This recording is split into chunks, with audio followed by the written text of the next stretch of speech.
묵상 기도하심으로 수요 말씀 예배를 하나님께 드리도록 하겠습니다.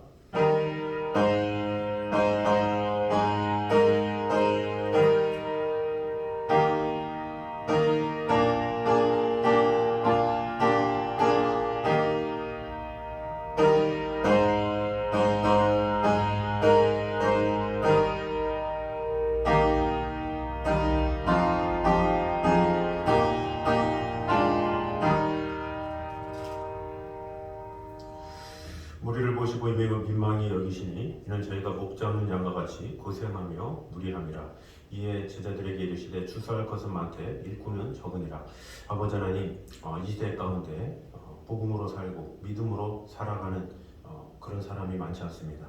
이런 가운데 우리가 늘 주님 앞에 나와 예배하며 이 추수할 곳이 많은 이 땅을 보면서 늘 주님의 마음을 품고 살아가기 원합니다. 오늘도 그 예배로 말미암아 하나님의 마음을 아는, 하나님의 생각을 하는 귀한 시간 될 수 있도록 주님 함께하여 주시옵소서. 예수님 이름으로 기도드립니다. 아멘. 우리 찬송가 442장 찬양하겠습니다.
사무엘상 10장입니다.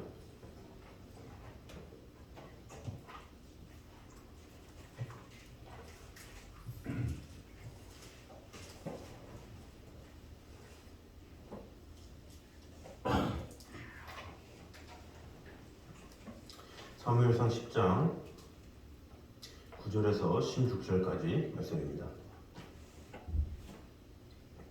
사무엘상 10장 9절에서 16절까지 말씀입니다. 그가 사무엘에게서 떠나려고 몸을 돌이킬 때에 하나님이 새 마음을 주셨고 그날 그 징조도 다 응하니라.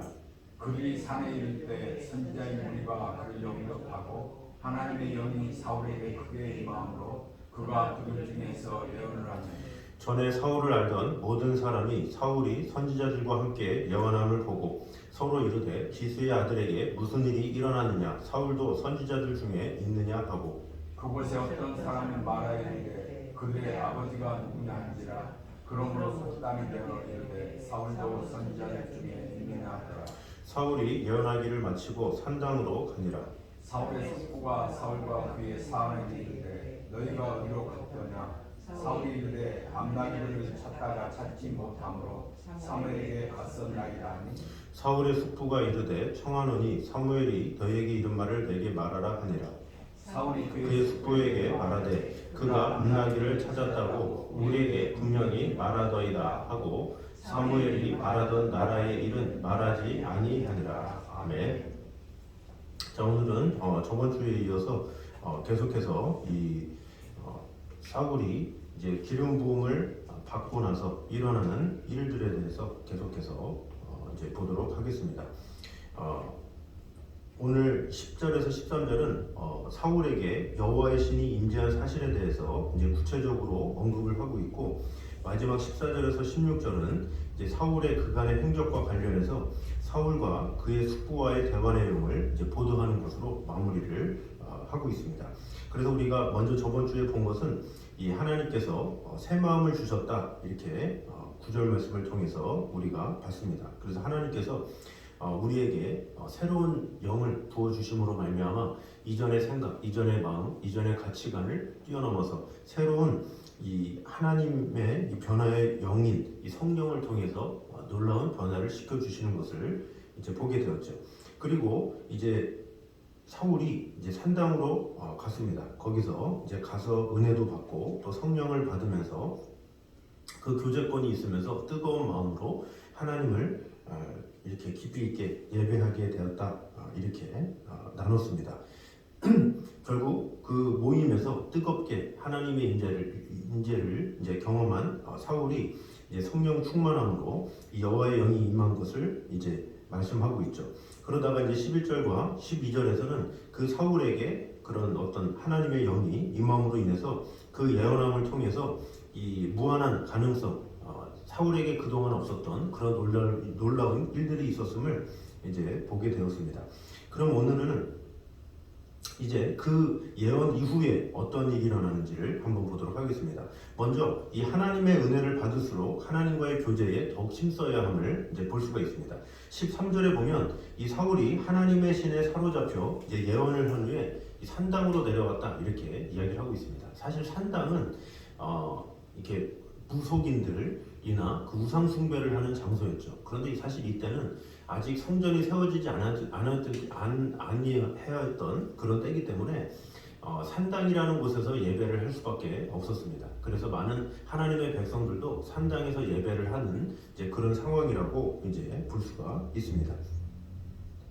이렇게 사울은 선지자의 무리와 섞여서 예언을 한 후에 기브아의 산당으로 갔다 이렇게 말을 하고 있는데 이 산당으로 간 것은 무엇입니까? 예언을 마치고 산당에 가서 하나님 앞에 예배하였다 이렇게 보면 되겠습니다. 이처럼 사울이 기브아의 산당으로 간 것은 자신의 왕적 소명을 확신하게 된 사울이 이제 하나님께 감사와 찬양을 올려드리기 위함이었겠죠. 아울러서 하나님과 더 내밀한 교제를 하기 위함이기도 하였습니다. 즉 사울은 하나님의 은혜를 체험하고 그것으로 그친 것이 아니라 자신에게 은혜를 베푸신 하나님과의 교제에 더욱 힘썼다라는 것을 볼 수가 있습니다. 이것은 사울이 하나님께 소명을 받을 당시에 하나님 앞에서 얼마나 바르게 행동했는가 이것을 잘 보여주고 있습니다.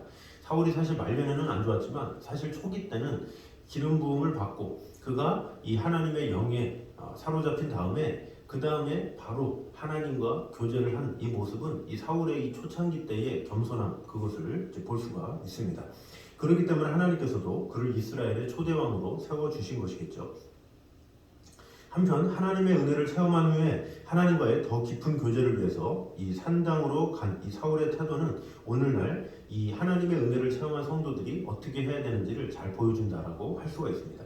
보통 이 많은 성도들이 은혜를 받으면 그곳으로 끝날 때가 있죠. 그 은혜를 간직할 때가 있고, 뭐 간직하는 것은 좋지만 이전에 받은 은혜다 그러면서 그곳으로 끝내는 경우가 있지만, 정말로 은혜를 사모하는 자들은 더 큰 은혜를 사모하며 살아가죠. 그래서 어제까지 은혜가 있지만 오늘 더 크신 은혜가 있을 줄 믿습니다 하면서 하나님을 더 체험하려고 애쓰고, 더 마음으로 하나님을 경험하려고 애쓰는 성도가 있다라는 것이죠. 그래서 우리는 하나님의 은혜를 지속적으로 받아야만 성도로서 정상적인 신앙의 모습을 가질 수 있다라는 거죠. 은혜는 한 번 받는다고 끝나는 것이 아니라 매일매일 흘러넘치는 하나님의 축복이기 때문에 우리가 어떤 자세를 가지고 매 순간마다 살아가느냐에 따라서 하나님의 은혜는 우리가 매 순간마다 경험할 수 있는 것이죠. 그래서 우리는 하나님의 은혜를 체험했다면 더욱 큰 은혜를 체험하기 위해서 매일매일 더욱더 하나님과의 지속적인 교제를 나눠야 된다라는 것입니다.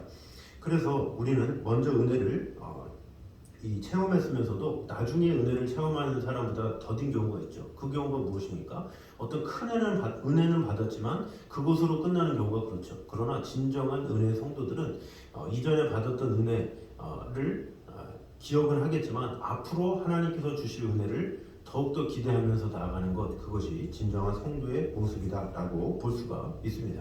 그래서 사도 바울도 고린도전서 13장에 그런즉 선줄로 생각하는 자들은 넘어질까 조심하라 이렇게 말씀하고 있죠. 뭔가 은혜를 받으면 내가 뭔가 세워진 것 같고, 내가 먼저 하나님의 사람인 것 같고, 뭔가 이렇게 자신이 으슥한 마음들이 있죠. 그러나 그 하나님의 은혜를 계속해서 경험하다 보면 경험하면 경험할수록 나는 벌레만도 못한 존재였구나, 나는 하나님 앞에 아무것도 할 수 없는 자였구나, 그러면서 더욱더 이렇게 겸손해지는 것을 볼 수가 있죠. 그래서 하나님께서 원하시는 것도 그것입니다. 하나님과 지속적인 교제와 또 은혜를 체험함으로 말미암아 갈수록 겸손해지는, 갈수록 하나님 앞에 고개를 숙이고 나 자신을 낮추면서 하나님의 이름을 높이는 삶, 그것이 바로 우리 성도가 해야 될 일이다라는 것입니다. 그러므로 우리는 하나님께서 우리에게 베푸신 은혜를 기억하는 것도 중요하지만 앞으로 주실 하나님의 은혜를 갈구하며 나아가는 것, 겸손히 하나님과 동행하는 것, 그것을 하나님께서 기뻐하신다라는 것을 알고 하나님 앞에 온전히 세워져야 된다라는 것입니다. 그래서 미가 선지자도 그렇지 않습니까? 내가 무엇을 가지고 하나님께 나아갈까? 내가 어떤 번제를 가지고 내가 어떤 양을 드릴까? 이렇게 이야기를 하다가 사람아, 주께서 선한 것이 내게 무엇임을 내게 보이셨느니 오직 선을 행하며 인자를 사랑하며 겸손히 내 하나님과 함께 행하는 것이 아니냐, 이렇게 하나님께서 말씀하시죠. 결국에 하나님께서 원하시는 것은 우리가 어떤 은혜를 체험하는 한순간을 뛰어넘어서 매 순간마다 하나님과 동행하는 하루하루의 삶을 더욱더 귀하게 여기신다라는 것입니다. 그러므로 우리는 하나님께 받은 은혜, 그것을 간직할 뿐만 아니라 앞으로도 주실 은혜를 늘 기대하면서 하나님의 은혜를 체험하며 하나님과 긴밀하게 동행하며 매 순간 나아가는 저와 여러분 되시기를 주님의 이름으로 축원합니다. 두 번째는 성도는 무익하고 과도한 욕심을 버려야 함을 보여주고 있습니다. 우리 이제 사울이 숙부를 만납니다. 14절에 사울의 숙부가 사울과 그의 사원에게 이르되 너희가 어디로 갔더냐? 사울이 이르되 암나기들을 찾다가 찾지 못함으로 사무엘에게 갔었나이다, 이렇게 얘기하고 있죠. 이제 사울의 숙부가 너 어디 갔었느냐 이렇게 물어본 거죠. 자, 그런데 15절에 사울의 숙부가 이르되 청하노니 사무엘이 너희에게 이른 말을 내게 말하라 하니라, 이렇게 이야기를 말하고 있죠. 이로 미루어보건대 사울의 숙부는 이스라엘 백성들 사이에서 이 왕정 요구가 있던 상황에서 사울이 사무엘에게 갔었다는 말을 듣고 혹시 사울이 사무엘로부터 왕을 세우는 것과 관련해서 무슨 말을 듣지 않았나 하고 짐작했던 것으로 보입니다. 그렇다면 그는 참으로 눈치가 빠른 사람이라고 볼 수가 있고 또 호기심이 많은 사람이라고 볼 수가 있습니다. 사람은 누구나 호기심을 가지고 있습니다. 그리고 이러한 호기심으로 인해서 인류의 문명은 발전하였다고 해도 과언이 아니죠. 그런 의미에서 사람의 호기심은 긍정적인 면을 가지고 있습니다. 그러나 호기심이라고 해서 다 긍정적인 것은 아니죠. 호기심 중에는 무익한 것도 있고 자기를 해하고 다른 사람을 해하고 중대한 일을 그르치게 할 수 있는 것도 있습니다. 사울의 숙부가 가진 호기심도 중대한 일을 그르칠 수 있는 무익하고 과도한 호기심이라고 볼 수가 있습니다. 주지하다시피 사울이 왕이 될 것이라는 것은 하나님께서 일정 기간 동안에 비밀에 붙이신 일이었죠. 그래서 사무엘은 사울에게 그의 왕으로서 소명을 말할 때에도 사울의 사환을 앞서 보내고 사울에게만 은밀하게 말한 것을 볼 수가 있습니다. 사울이 왕이 될 것이라는 사실이 미리 알려줄 경우에 이 여러 분란의 소지가 있기 때문이었죠. 그런데 사울이 숙부의 호기심에 편승해서 이 사실을 말했으면 어떻게 되겠습니까? 아마도 하나님의 우려가 현실로 나타났겠죠. 그리고 그로 말미암아 왕정과 관련한 하나님의 계획은 자칫 새로운 국면을 맞을 수도 있었습니다. 사실 신정 국가인 이스라엘에 왕을 세우는 것은 하나님의 일입니다. 하나님이 알아서 할 일이죠. 그러므로 인간이 거기에 지나치게 호기심을 가질 일이 아닙니다. 그런데도 사울의 숙부는 거기에 지나치게 호기심을 가졌던 것입니다. 성경에는 이처럼 하나님께 속한 일이 지나치게 호기심을 가졌다가 자신은 물론 다른 사람에게도 악영향을 끼치고 일만 망친 사람들의 사례가 많이 소개되고 있죠. 그 중에 하나가 하와가 그렇죠. 이 하나님께서 그냥 명령하신 그 동산에서 그저 살기만 하면 되죠. 동물들의 이름을 짓고 또 거기서 하나님께서 지으신 동산에서 하나님께 예배하고 하나님만 경배하고 하나님께서 주신 그 자연을 누리면서 살면 될 터인데 갑자기 뱀이 나타나서 이 선악과의 나무를 정녕 먹지 말라 하시더냐 이럴 때 호기심이 생겼죠. 정말로 이것을 먹으면 죽을까? 어떻게 될까? 눈이 어떻게 될까? 이런 식으로 호기심을 가졌기 때문에 결국 그로 말미암아 이 선악과를 따먹게 되었고 범죄하게 되었다라는 것입니다. 그리고 사사기 앞에 보면 벳세메스 사람들은 여호와의 언약궤에 대한 호기심으로 인해서 이 하나님의 금령을 어기고 언약궤를 들여다봤습니다. 그렇다가 이 많은 사람들이 떼죽음을 당하는 그런 일들이 일어났습니다. 그리고 이와 유사한 일은 오늘날에도 일어나고 있습니다. 그것은 바로 하나님께서 비밀로 붙어주신 재림에 대한 이야기입니다. 보통 사람들은 재림의 때에 대해서 지나친 호기심을 갖다가 멸망의 길을 걷는 경우가 많이 있습니다. 이미 제자들이 사도행전 1장 6절에 이렇게 질문합니다. 주께서 이스라엘의 나를 회복하심이 이때니까 이렇게 물으셨을 때 예수님께서 7절에 보면 너희가 알 바 아니요 이렇게 단호하게 답변하십니다. 그러니까 언제 오실지 너희가 알 수 없다.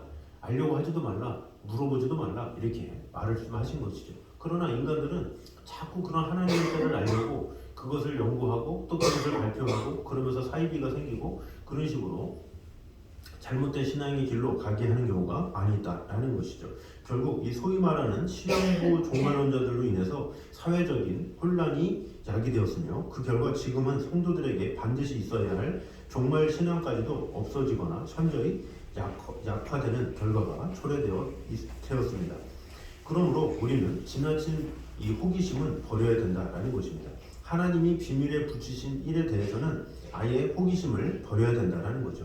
그것은 무익한 것이고 절대 유익이 되지 않습니다.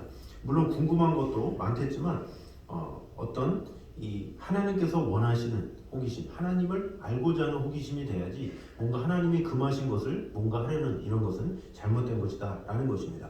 사울의 숙부도 결국은 사울이 이스라엘의 왕이 된 것을 알고 또 직접 보지 않았겠습니까? 그러니까 나중에는 결국은 알 텐데 하나님의 때에 하나님의 방법으로 하나님께서 이끄시는 대로 나중에 알 터인데 그것을 쓸데없는 이 호기심을 가짐으로 말미암아 오히려 하나님의 일을 그르치게 되는 경우가 있을 수 있다라는 것입니다.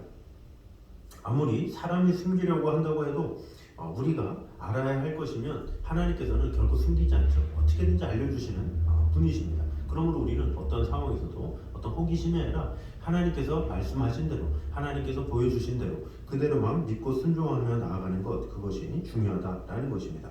그러므로 무익한 알아서 도움될 것은 별로 없고 오히려 잘못 처신하면 해가 될 수 있는 일에 대한 모든 호기심을 버리고 오직 하나님에 대한 신앙생활만을 열심히 함으로 말미암아 하나님만을 알아가기에 힘쓰는 저 여러분 되시기를 주님의 이름으로 축원합니다. 마지막 세 번째로는 때에 합당한 침묵은 때론 지혜로운 말보다 더 지혜롭다는 것을 볼 수가 있습니다. 우리 16절에 보면 숙부로부터 사무엘에게 무슨 말을 들었는지를 이제 고하도록 요구받은 사울이 하는 얘기가 나와 있습니다. 16절 말씀에 보면 사울이 그의 숙부에게 말하되 그가 암나기들을 찾았다고 우리에게 분명히 말하더이다 하고 사무엘이 말하던 나라의 일은 말하지 아니하니라 이렇게 이야기를 하고 있습니다. 자, 나귀를 찾았다, 암나귀를 찾았습니다. 여기까지는 얘기했죠.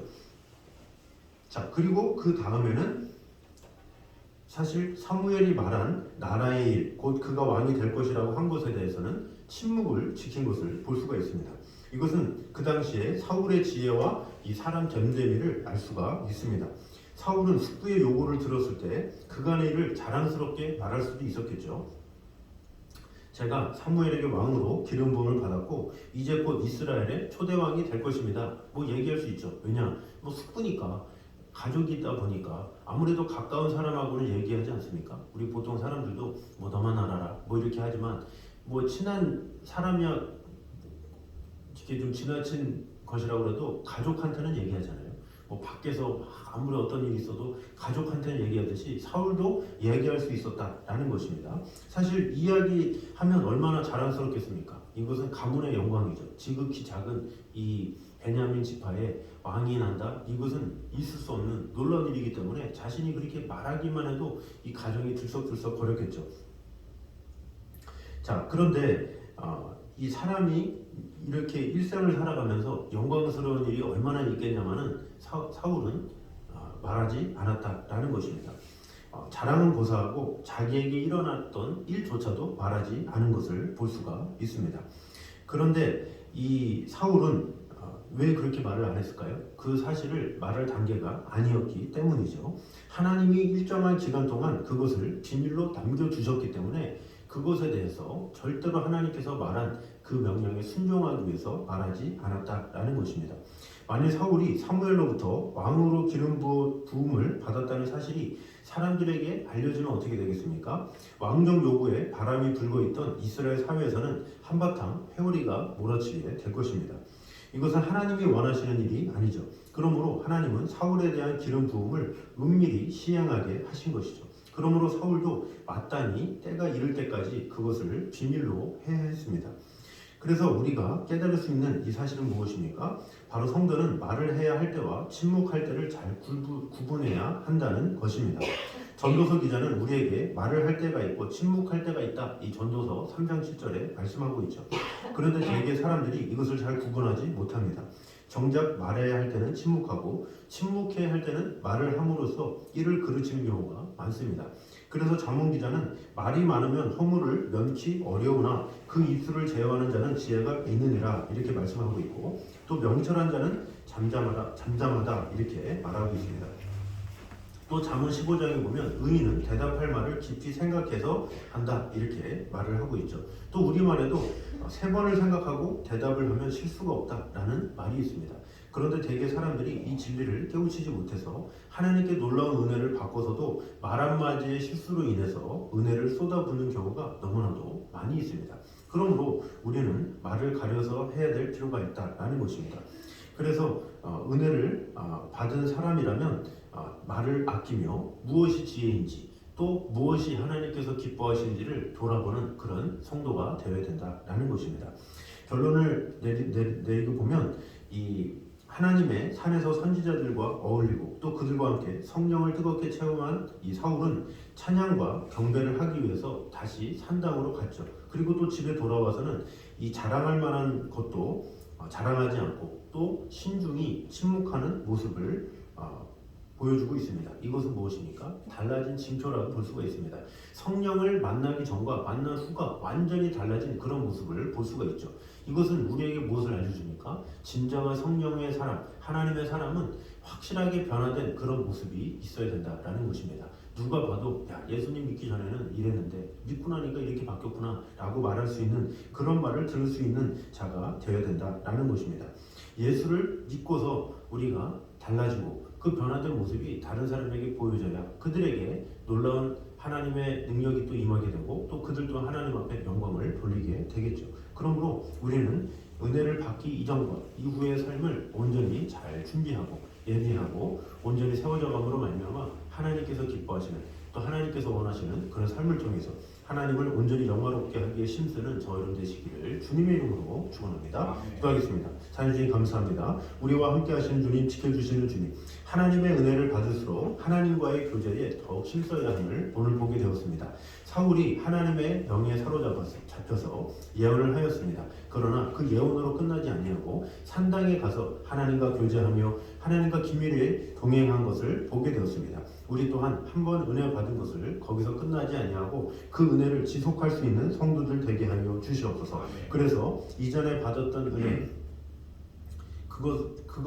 그것만 붙잡고 사는 것이 아니라 앞으로 하나님께서 세우실 그 은혜를 더욱더 갈망하며 나아가는 성도들 되게 하여 주시옵소서. 또한 우리 성도들은 무익하고 과도한 호기심을 버려야 함을 오늘 보게 되었습니다. 하나님께서 말씀하신, 하나님께서 명하신, 하나님의 뜻하신 것이 무엇인지를 우리가 알아도 평생을 보내는데 우리가 하나님께서 알려주지 않은 알 필요도 없는 그런 것에 얽매여서 시간을 낭비하지 않도록 주님 인도하여 주셔서 깊고 높으신 그 하나님의 지혜만 알아가며 그 하나님의 어떠하심, 그 하나님의 국률하심과 그 놀라운 하나님의 사랑을 우리가 매 순간마다 그 하나님의 성품을 알아가기에 힘쓰는 그런 성도들 되게 하여 주시옵소서. 또한 때에 합당한 침묵은 때로는 지혜로운 말보다 더 지혜롭다는 것을 보게 되었습니다. 우리가 무엇이 지혜인지 보게 되었는데 말을 아끼고 또 할 말이 많을 때 말을 참고 아끼는 것이 지혜임을 오늘 보게 되었습니다. 하나님께서 우리에게 주신 그 입술로 말미암아 소금으로 고르게 함 같이 말을 잘함으로 인해서 이 말로서 덕을 세우며 하나님 앞에 온전히 영을 돌리는 귀한 성도들 되게 하여 주시옵소서. 특별히 이 본문 말씀을 통해서 이 사울의 이 성령을 받기 전과 받은 후의 삶이 변화된 것을 보게 되는데 우리 또한 예수 그리스도를 알기 전과 안 이후의 삶이 변화된 그런 모습으로 말미암아 주위 사람들에게 하나님 앞에 영광이 돌려지는 귀한 하나님의 이름이 높여지는 그런 일들이 일어날 수 있도록 축복해 주시고 함께하여 주시옵소서. 예수님의 이름으로 기도드립니다. 아멘. 우리 찬송가 262장 찬양하겠습니다.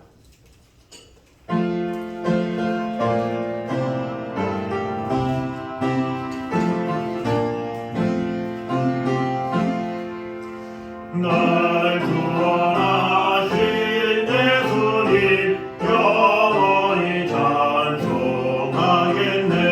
저 죄인으로서 주께 와 죄 사유하심 받으라. 구하라 주실 것이요 찾으라 얻을 것이라. 내 중에 선한 영혼을 온전하게 하시네.